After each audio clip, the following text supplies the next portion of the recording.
الذين يأكلون الربا لا يقومون إلا كما يقوم الذي يتخبطه الشيطان من المس. جو لوگ سود کھاتے ہیں وہ قبروں سے اس طرح حواس باختہ اٹھیں گے جیسے کسی کو جن نے لپٹ کر دیوانہ بنا دیا.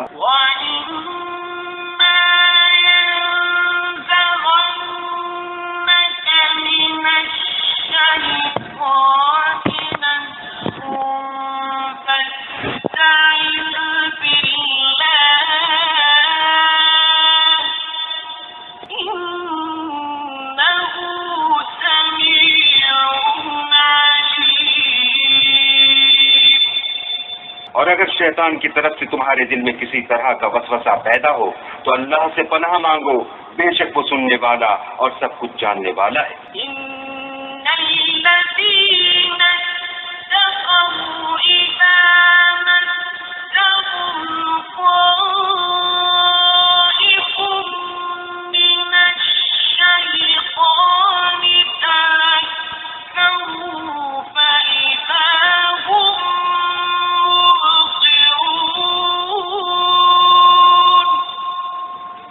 جو لوگ پرہیزگار ہیں جب ان کو شیطان کی طرف سے کوئی وسوسہ پیدا ہوتا ہے تو چونک پڑتے ہیں اور دل کی آنکھیں کھول کر دیکھنے لگتے ہیں. السلام علیکم ورحمۃ اللہ وبرکاتہ. ان الحمد للہ نحمده ونصلی علی رسولہ الکریم. اما بعد، معزز سامعین، اللہ تعالیٰ کے دربار میں دعا کریں کہ اللہ تعالیٰ ہر مسلمان کو جو ہے قرآن و حدیث سمجھنے، قبول کرنے اور اس کے مطابق عمل کی توفیق عطا فرمائے. اور یہ بھی دعا کریں کہ اللہ تعالیٰ جو ہے ہمیں سچا ایمان اور صحت اور تندرستی اور حلال رزق کمانے کی توفیق عطا فرمائے. آج کا جو موضوع ہے میرا وہ یہ ہے کہ جن و شیاطین انسان کو کس حد تک جو ہے نقصان پہنچا سکتے ہیں، اور اس کے لیے میں نے جو ہے 3 چیزوں کو سامنے رکھا ہے. ایک تو قرآن و حدیث سے دلیل ہے کہ انسان جو ہے شیطان جو ہے اسے نقصان پہنچا سکتا ہے. دوسرا میں نے جو ہے وہ ایک ادب کے لحاظ سے ایک حدیث پیش کروں گا میں، جس میں یہ بتاؤں گا کہ اگر اس طرح کے آداب اگر ہم لوگوں نے اس میں غفلت برتی تو یہ ایک ذریعہ بنتا ہے شیطان کا ہمیں نقصان پہنچانے کا. اور تیسرا موضوع میرا جو ہوگا اسی میں کہ میں ایک ایسے سچی کہانی کی طرف آپ لوگوں کو ایک قصے کی طرف جو ہے رہنما کروں گا جو میرے ساتھ میرے اپنے دور میں جو ہے میرے ساتھ گزرا ہے. یہ تو سب سے پہلی چیز ہے کہ قرآن پاک میں اللہ تعالیٰ نے 3 مقامات پر، ایک جگہ سورہ بقرہ میں آیت نمبر 275 میں، دوسرا جو ہے سورہ اعراف کے اندر جو ہے آیت نمبر 200 میں اور 201 میں جو ہے ذکر کیا ہے کہ انسان کو شیطان نقصان پہنچا سکتا ہے. اور وہ آیتیں اس طرح کی ہیں. سب سے پہلے سورہ بقرہ کے اندر یہ آیا ہے کہ الذین یأکلون الربا لا يقومون الا كما يقوم الذي يتخبطه الشيطان من المس. آیت بہت بڑی ہے لیکن میں اس موضوع کو اس سے ریلیٹڈ ہے، اسی لیے میں نے یہ یہاں پر اتنا ہی پڑھا ہے.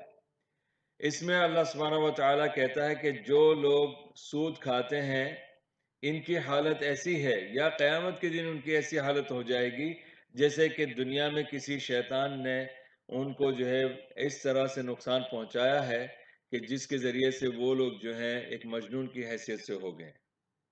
یتخبطہ الشیطان من المس، کہ جیسے شیطان نے ان کو جو ہے اس طرح جکڑ لیا ہے یا ایسے چوٹ پہنچائی ہے کہ جس سے وہ مجنون ہو گئے، عقل ان کی ختم ہو گئی ہے. اسی طرح سورہ اعراف کے اندر آیت نمبر 200 کے اندر اللہ تعالیٰ کہتا ہے کہ جو لوگ، نبی پاک صلی اللہ علیہ وسلم کی طرف اشارہ، لیکن جب بھی اس طرح کی باتیں جب نبی صلی اللہ علیہ وسلم کی طرف اشارہ ہوتا ہے تو اللہ تعالیٰ کا مقصد جو ہے پوری امت ہوتا ہے. اور وہ آیت اس طرح ہے وَإِمَّا يَنزَغَنَّكَ مِنَ الشَّيْطَانِ نَزْغٌ فَاسْتَعِذْ بِاللَّهِ انہ سمیع علیم۔ اور جب آپ کو شیطان جو ہے وسوسے یا کسی بھی قسم کی جو ہے چیز سے تکلیف دینے کی کوشش کرے تو آپ جو ہے اللہ کی پناہ مانگیں، کیونکہ وہ سننے والا جاننے والا ہے۔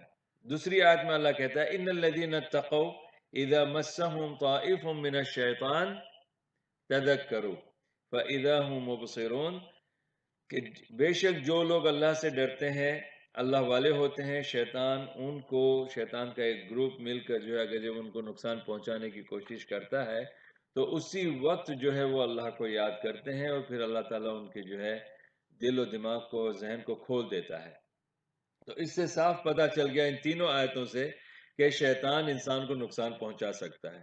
دوسرا ان آیتوں میں یہ بھی بتایا گیا ہے کہ جب شیطان اگر انسان کو نقصان پہنچائے تو اس کا علاج صرف اللہ ہے، یعنی اللہ کی پناہ مانگو۔ یہ ادھر ادھر کے جو طور طریقے ہم اختیار کر لیتے ہیں اس سے اللہ کی پناہ، اس سے جو ہے علاج نہیں ہوتا، اس سے شیطان سے نہیں بچ سکتے ہم لوگ۔ تو یہ دو آیتیں، اور اس کے بعد اللہ تعالیٰ نے کہا کہ ایمان والوں کو ضرور یہ نقصان پہنچا سکتا ہے، کیونکہ ایمان والوں کو یہ نہیں سوچنا چاہیے کہ نہیں میرے پاس ایمان ہے، میں تقوی والا ہوں تو مجھے نہیں ہوتا، یہ قرآن بالکل۔ اور پھر اللہ کہتا ہے کہ جب اللہ کی طرف سے جب ان کو اللہ کا علاج یہ لیتے ہیں تو تذکروا فاذا هم مبصرون، تو فوراً جب یہ اللہ کو یاد کرتے ہیں تو اللہ تعالیٰ ان کے لیے جو ہے وہ آسانی کر دیتا ہے، مطلب ان کو شفا ہو جاتی ہے۔ تو اب یہ ساری باتیں سننے کے بعد جو ہے میں اب اس قصے کی طرف لے جاؤں گا جو ہمارے قصے سے وہ حدیث متعلق ہے۔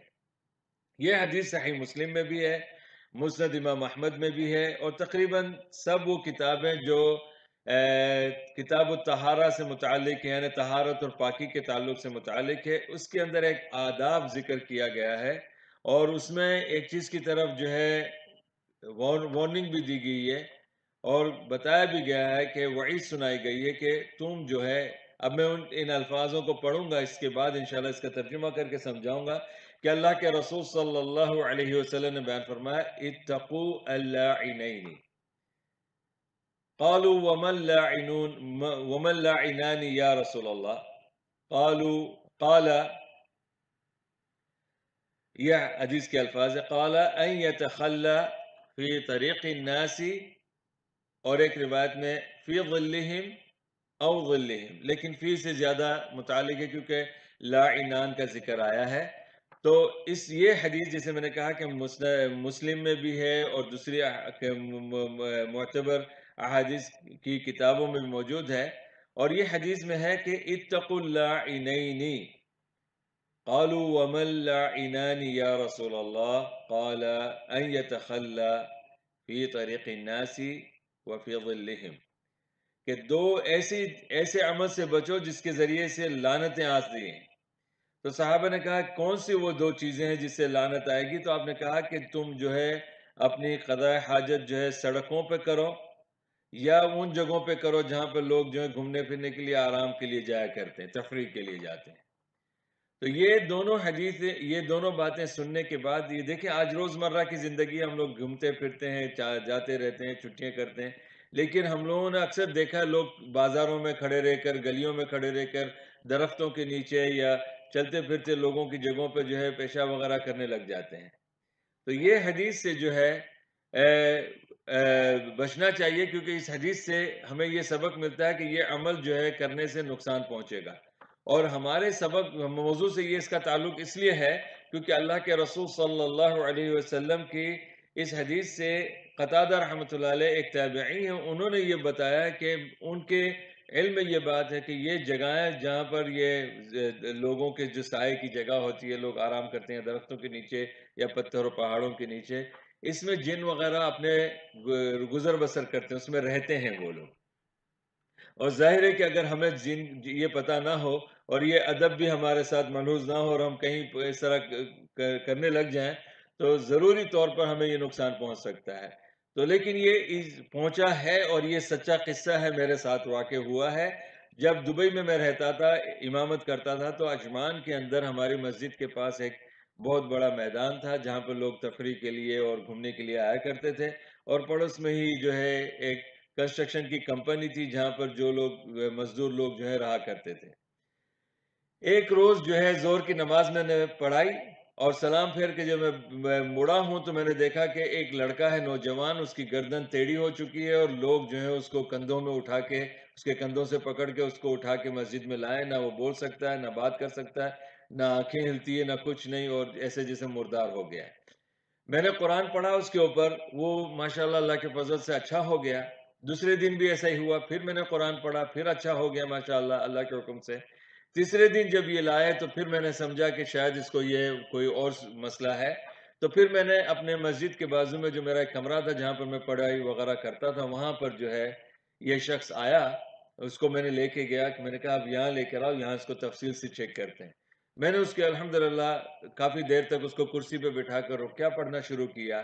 تو جیسے ہی رقیہ شروع ہوا وہ زمین پہ گرا ہے اور اس کی گردن پر جو ہے کرسی لگی ہے. اگر عام طور پہ کسی کو کرسی لگتی تو شاید اس کی گردن ٹوٹ جاتی، لیکن الحمدللہ اسے اس طرح کچھ نہیں ہوا، کیونکہ اس کو وہ اندر اس کے جن گھسا ہوا تھا جو اس کو تکلیف دے رہا تھا، تو چوٹ تک جن کو لگی ہے. اس کے بعد زمین پہ گرا، میں نے اس پہ پڑھائی کی. اس کے بعد تھوڑی دیر کے بعد اس کے اندر سے ایک عربی قسم کا جن نکلا جو اس نے بات چیت کرنا شروع کی. میں نے لوگوں سے پوچھا کہ یہ لڑکا کہاں کا ہے، تو انہوں نے کہا کہ یہ لڑکا جو ہے راجستھان کا ہے، اس کو ہندی بھی صحیح نہیں آتی. تو میں نے کہا یہ عربی جو بول رہا ہے اس کو عربی آتی ہے، یہ عرب ملک ہو سکتا ہے خود ہی ناٹک کر رہا ہو. تو کہا نہیں، اس کو عربی بھی نہیں آتی. بہرحال وہ جن تھا اس کے اندر، اس نے جو ہے آپ نے قصہ بتایا کہ یہ فلاں باغ کے اندر یہ لوگ بیٹھے تھے اور اسی باغ کے اندر جو ہے اس نے کسی پتھر کے اوپر جو ہے پیشاب کیا اور اس پتھر کے نیچے میرا گھر تھا، اس لیے میں نے اس کو تکلیف دی. بہرحال میں نے اسے اللہ کے فضل سے جو کچھ بھی دعوت و تبلیغ کی آیتیں تھیں، حدیثیں تھیں، مسلمان کو جو ہے توبہ کرنے کی جو توفیق ہوتی ہے، وہ ساری باتیں بیان کرنے کے بعد میں نے اسے سمجھایا کہ اللہ کی خاطر اسے چھوڑ دو، میں اسے سمجھاؤں گا. اور تم جو ہو جنات ہو، وہ دیکھ نہیں سکتا، اسے علم بھی نہیں ہے اس کا، تو تم اس طرح نقصان پہنچاؤ گے تو تمہیں جو ہے کیا ملے گا. بہرحال وہ کافی دیر کے بعد وہ مان تو گیا، اللہ کے فضل سے، اللہ کے حکم سے وہ نکل بھی گیا، اس نے توبہ بھی کر لی. اور اس کے بعد یہ لڑکے کو میں نے سمجھایا اور پھر وہ گھر گیا. تو اب ہم اس سے یہ سبق حاصل کر سکتے ہیں کہ اللہ نے قرآن میں، حدیث میں، رسول صلی اللہ علیہ وسلم نے، اور ان واقعات سے ہمیں یہ سبق ملتا ہے کہ جن شیاطین انسان کی زندگی میں دخل اندازی کر سکتے ہیں، اور خاص طور پر وہ لوگ نقصان بھی پہنچا سکتے ہیں اس صورت میں کہ جب ہم جناتوں کو جو ہے ہم نقصان کسی طرح سے پہنچائیں یا ان کے ساتھ جو ہے بدتمیزی کریں.